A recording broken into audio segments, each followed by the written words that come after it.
Non-discrimination is often misunderstood as the inability to distinguish between right and wrong.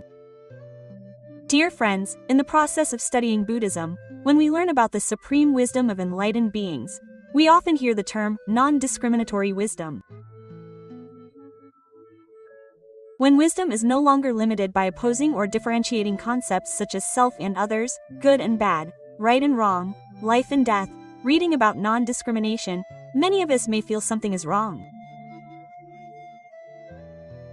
We worry that if we cultivate non-discrimination, will we no longer be able to distinguish between right and wrong? Will we become indifferent, letting everything pass by, without emotion or personal opinions? Some think that non-discrimination means not judging or evaluating, telling oneself that everything is the same. Others have a slightly deeper understanding, but also feel exhausted, thinking that cultivating non-discrimination requires suppressing all emotions. One shouldn't be sad, angry, or have likes or dislikes. And then some come to a rather frightening conclusion. A person who cultivates non-discrimination is surely a cold, emotionless person who sees injustice and wrongdoing without any reaction. If you've ever had any of these thoughts, you're not alone. Many people studying Buddhism have gone through these misunderstandings, including the person speaking to you today. But let's pause and ask a very real question. If we don't distinguish between right and wrong, how can we live in this world? Is it safe to cross the road without distinguishing between red and green lights? If parents don't distinguish between what is right to teach their children and what is wrong to correct them, where will their children find guidance? Clearly, Buddhist teachings never instruct us to live in a state of confusion. Buddhist teachings also don't teach us to become someone without emotions or reactions to life. The problem lies in our misunderstanding of the word non-discrimination. And when we misunderstand, we either force ourselves onto a very difficult path, or we use it as an excuse to indulge in unrestrained behavior. Therefore, in today's video, together with the Tam Dao channel, let's take a clear look at this again. Non-discriminative wisdom is not about not distinguishing right from wrong, but about distinguishing very clearly without letting our minds be bound. Namo Amitabha Buddha.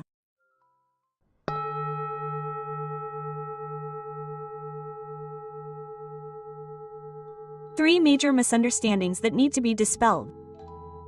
Dear friends, after hearing about non-discrimination, the very natural reaction of many people is confusion. Confusion because they don't know how to live, how to behave, or how to view life. From this confusion, three major misunderstandings have formed, and if not resolved, practitioners can easily go astray. The first misunderstanding: non-discrimination means not distinguishing right from wrong. This is the most common misunderstanding. Many people believe that if you practice non-discrimination, you shouldn't say what is right or wrong, shouldn't criticize, shouldn't differentiate. But if there is truly no distinction between right and wrong, what would life be like? When crossing the street, we need to distinguish between red and green lights. Doctors need to distinguish between serious and minor illnesses. Teachers need to distinguish between what is right to teach and what is wrong to correct. Without this distinction, not only would there be no wisdom, but it would also be dangerous for ourselves and others. Therefore, it needs to be stated very clearly. Non-discriminative wisdom does not deny the ability to distinguish. On the contrary, it is a very insightful, very clear form of distinction. Buddhist teachings call this wisdom, the ability to clearly see the nature of things, not just closing our eyes and ignoring it. The mistake is not in our ability to distinguish, but in our attachment to what we distinguish. The second misunderstanding: practicing non-discrimination means suppressing emotions and thoughts. Some people, after hearing the Dharma, try to force themselves not to be sad, not to be angry, not to like, not to hate. Inwardly, one is full of emotions, but outwardly, one tries to appear calm. Over time, the mind becomes stressed, heavy, and unnatural. But let me tell you, repression is not spiritual practice. Repression only pushes emotions deeper down, it doesn't transform them. In Buddhist philosophy, wisdom is not opposed to emotion. A wise person still feels sadness when sad, anger when angry, but they don't let those emotions control them. They know they are sad, They know they are angry, and this awareness creates space so that the mind is not swept away. There is a very clear teaching. Wisdom is the ability to distinguish right from wrong. Compassion is the ability to embrace without attachment. Non-discriminatory wisdom doesn't turn us into an insensitive block of wood, but helps us live more authentically and lightly. The third misconception is that a non-discriminating person is cold and emotionless. Some people look at the words non-discriminatory and conclude that a person who has reached that level of practice surely no longer cares about anyone, no longer feels moved by the suffering of life. In reality, the opposite is true. If we look back at the history of Buddhism, we will see that those who have attained non-discriminatory wisdom are precisely the ones who are most deeply involved, most compassionate, and most self-sacrificing. Where is the difference? It lies in the fact that their compassion does not originate from the ego. They don't help others to be praised, they don't love others because they belong to their side, but it is an unconditional, non-selective love. They clearly see the suffering of sentient beings, but they don't let that suffering overwhelm their minds. They act powerfully, but their minds remain peaceful. Therefore, non-discrimination doesn't make people cold, but makes love clearer and deeper. If these three misconceptions are not dispelled, they will cause practitioners to either try in the wrong way or to become complacent in the name of spiritual practice. Therefore, before discussing what non-discriminatory wisdom is, we need to dismantle these misunderstandings so that we can then move on to the most essential part. What exactly is non-discriminatory wisdom and how does it function in the mind of a wise person? Namo Amitabha Buddha.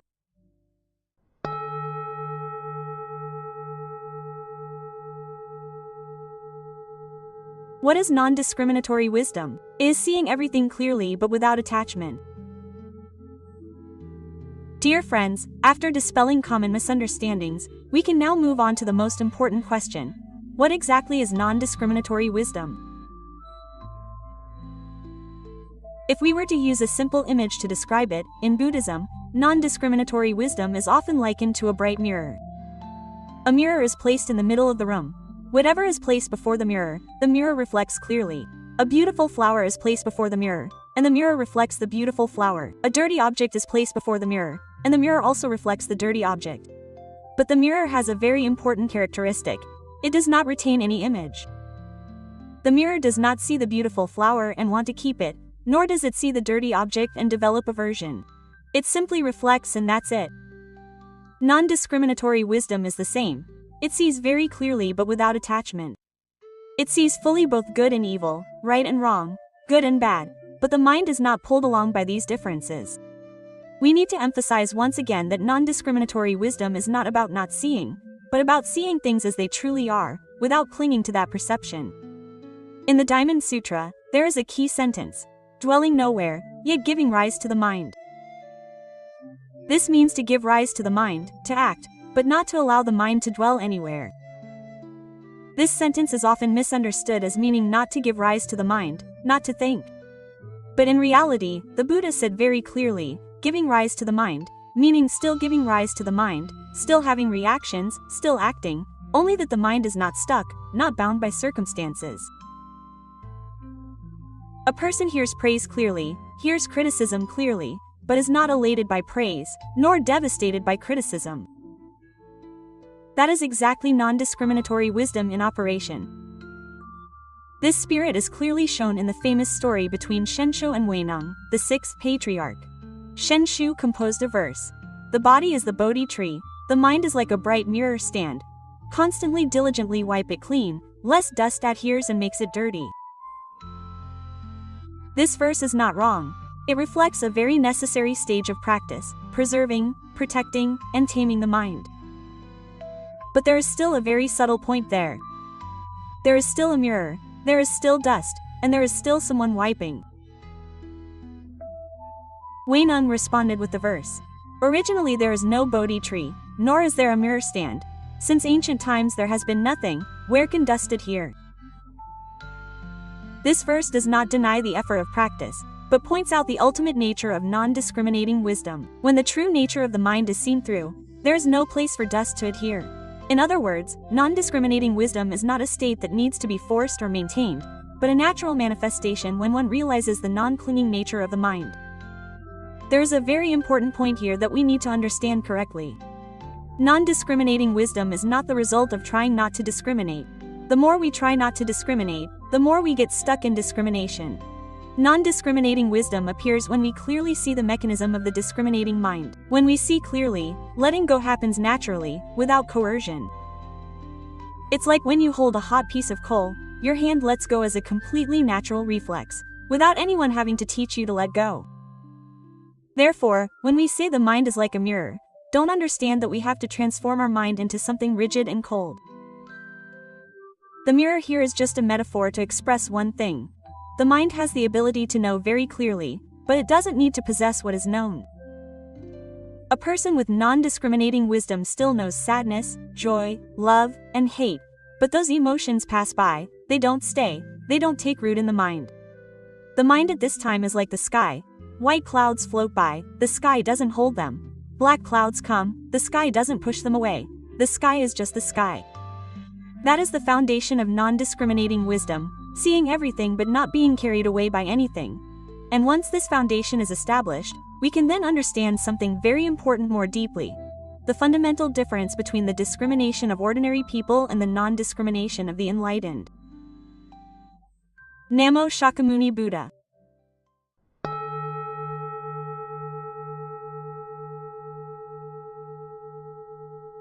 Why is it that when seeing the same thing, some suffer while others are free? After understanding that non-discriminatory wisdom means seeing clearly without attachment, we need to take another very important step. Comparing how the discrimination of ordinary people and the non-discrimination of the enlightened operate in real life. Because if we don't clearly see this difference, we can easily mistakenly think that non-discriminatory wisdom is essentially the same as our own discrimination. What's the difference? But in reality, these two types of discrimination are completely different, even though they may appear similar on the surface. The discrimination of ordinary people leads to immediate attachment. When an ordinary person sees something, discrimination occurs very quickly, but immediately afterward, attachment follows. For example, when hearing criticism, initially it's just sound entering the ear. That's discrimination. But immediately afterward, the thought arises. This person looks down on me, this person doesn't respect me. The moment the word I appears, discrimination has transformed into ego attachment. From there, a chain of reactions occurs: annoyance, hurt, wounded pride, the desire to refute, the desire to win. The mind is dragged far away from the initial event. The remarkable thing is that we often don't realize we're attached. We think we're just reacting rationally, but in reality, we've been led astray by discrimination without even realizing it. Therefore, the discrimination of ordinary people doesn't stop at merely seeing, but extends into a stream of conjecture, judgment, condemnation, and suffering. The non-discrimination of the enlightened, however, sees clearly but is not carried away. The enlightened person also hears the same criticism. The sound still enters the ear, the meaning is still understood clearly, but the inner reaction is completely different. Instead of immediately identifying those words with their ego, they see the contextual circumstances, the speaker's state of mind, the situation at the time, and the relationship between the two parties, all of which are contributing factors, and nothing is absolute. If the criticism is correct, they accept it and make adjustments. If the criticism is wrong, they don't need to react defensively. Regardless, the mind maintains its balance. This isn't because the enlightened person is insensitive, but because their mind isn't attached to the image of themselves. Where does the core difference lie? The difference isn't in whether or not there is discrimination, but in whether or not there is attachment to that discrimination. The discrimination of ordinary people is like seeing a stream of water and jumping in to swim along with it. The more they swim, the more they are swept away. The non-discriminating wisdom of the enlightened is like standing on the shore, clearly seeing the flowing water, knowing whether the water is strong or weak, but not being swept away by it. A person sees their neighbor buying a new car. This event itself is neutral, but in the mind of an ordinary person, a comparison immediately arises. Their own car is older, leading to feelings of inferiority, jealousy, envy, and even resentment towards fate. Meanwhile, a person with non-discriminating wisdom also sees the new car, but they only see it as a change in living conditions for their neighbor. They don't need to relate the story back to themselves. The car remains a car. Suffering or not depends on the mind of the observer. Attachment is the root of all turmoil. The Buddha taught that suffering doesn't arise from seeing and knowing, but from clinging.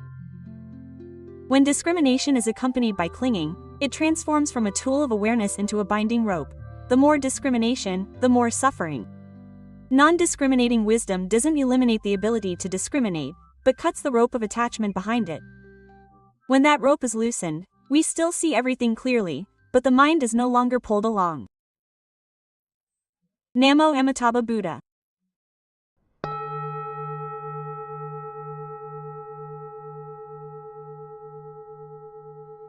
Non-discriminating wisdom lives in the world, but the mind is not pulled away.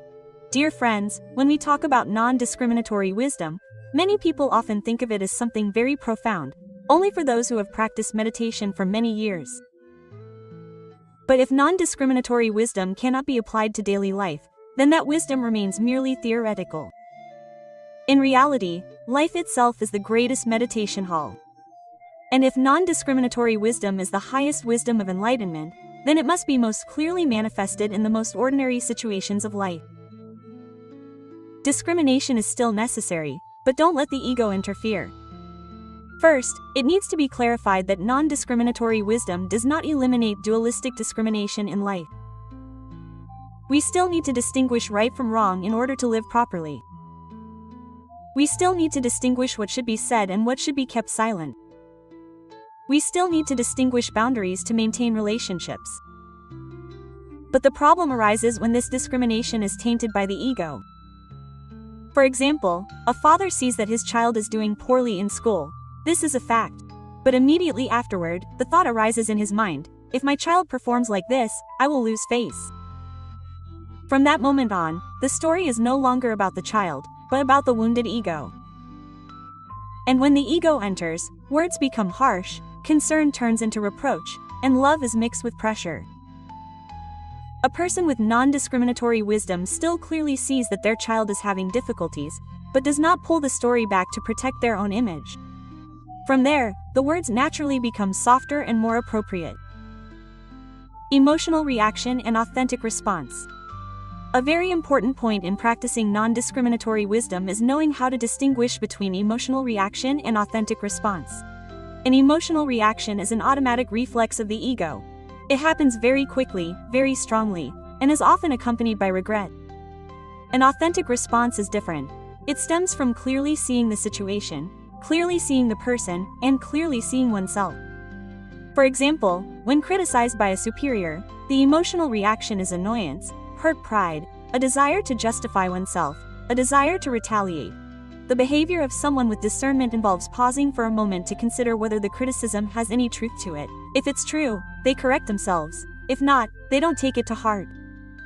A person with discernment doesn't react less, but rather reacts more appropriately. In the family, where the ego is most easily triggered, the difference between having and not having discernment is most evident. Between spouses, parents, and children, even a small word can touch upon self-esteem, expectations, and accumulated hurt from the past. A person without discernment often says, "You're always like this, you never understand me." These statements no longer reflect the truth of the present but are a culmination of past attachments.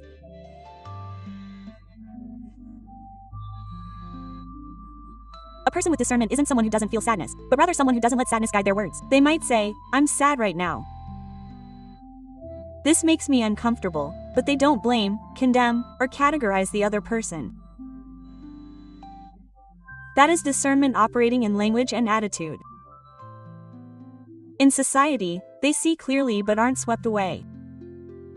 Outside of the family, we face all kinds of people and situations: injustice, competition, praise, criticism, all of which can easily disturb the mind.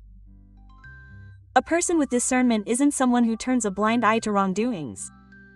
They see very clearly, but the difference is that they don't let anger dictate their actions. There's a profound quote from a master: "I see the wrong very clearly. I also speak out when necessary, but I don't use anger to fix the world." Quote. That is the power of discernment. The action remains strong, but the mind isn't dragged down. Recognizing discernment in very small moments. Discernment isn't always about grand experiences. Sometimes it's just a very small moment. When you hear criticism and don't react hastily, when you notice yourself comparing and stop yourself in time, when you feel sad but don't vent that sadness on others, that is discernment in action. These moments, though small, are signs of inner freedom. And as these moments appear more and more often, we know that non-discriminatory wisdom is no longer a theory but is gradually becoming a way of life. Namo Shakyamuni Buddha.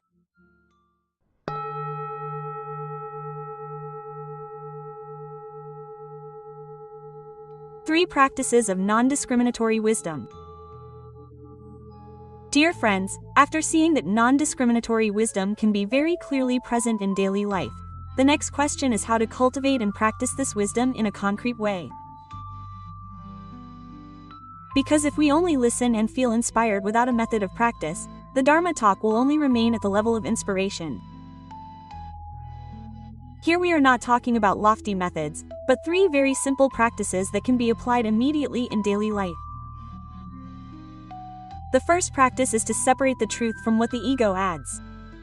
This is the first foundation of non-discriminatory wisdom. In every event, there are always two parts. One is the truth that is happening, and the other is the interpretations, judgments, and emotions that the ego adds. For example, a colleague is late, that is the truth. This person disrespects me, that is the ego's interpretation. When these two parts are mixed together, we think that we are reacting to the truth, but in reality, we are reacting to the story that we ourselves have created. The practice here is very simple. When an event makes you uncomfortable, ask yourself, what is the truth? What am I adding? Just separating these two parts, the mind immediately becomes much lighter. The event still happens, but the inner burden is different. This is not avoiding emotions but seeing clearly the structure of emotions. The second practice is to pause before reacting. Attachment does not occur in the event itself but in our automatic reaction. Therefore, the second practice is to practice pausing. When a strong emotion arises, anger, sadness, pride, hurt, don't rush to speak, don't rush to act, don't rush to decide. Just pause for a moment, like taking a deep breath, to see clearly. Ah, this emotion is present. That moment of pausing is the door to freedom. Because when we are no longer immediately pulled along by our reactions, wisdom has a chance to emerge. Someone shared that before, every time they were criticized, they reacted very strongly. Later, they practiced pausing for just 3 seconds of silence and asking themselves, is there any truth to this statement? If so, they accept it, if not, they let it pass. Thanks to this, relationships are not harmed, and the mind is not depleted. Pausing is not weakness, but the strength of a mindful person.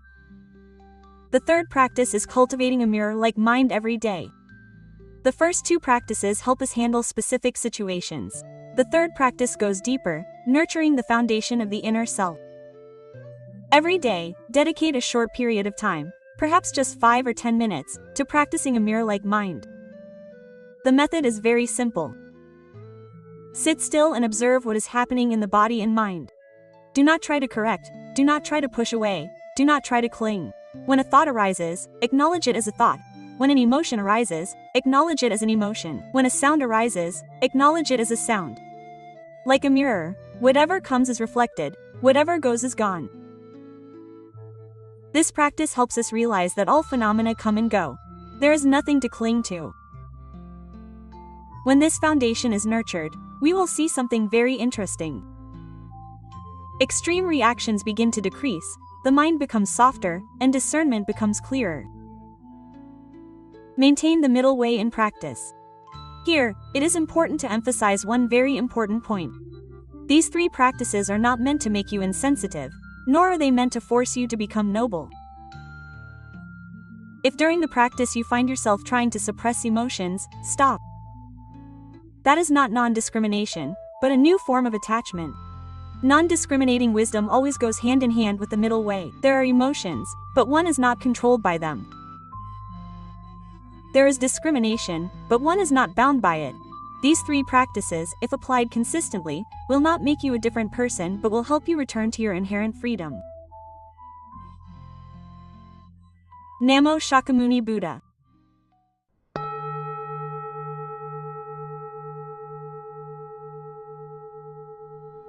In conclusion, seeing everything while maintaining inner peace. Dear friends, after going through all the previous sections, perhaps we have clearly seen a very important thing. Non-discriminating wisdom is not a distant goal, nor is it a state that requires strenuous effort to achieve. In fact, it is a very natural path. This path does not begin with eliminating discrimination, but begins with looking directly at how we are discriminating.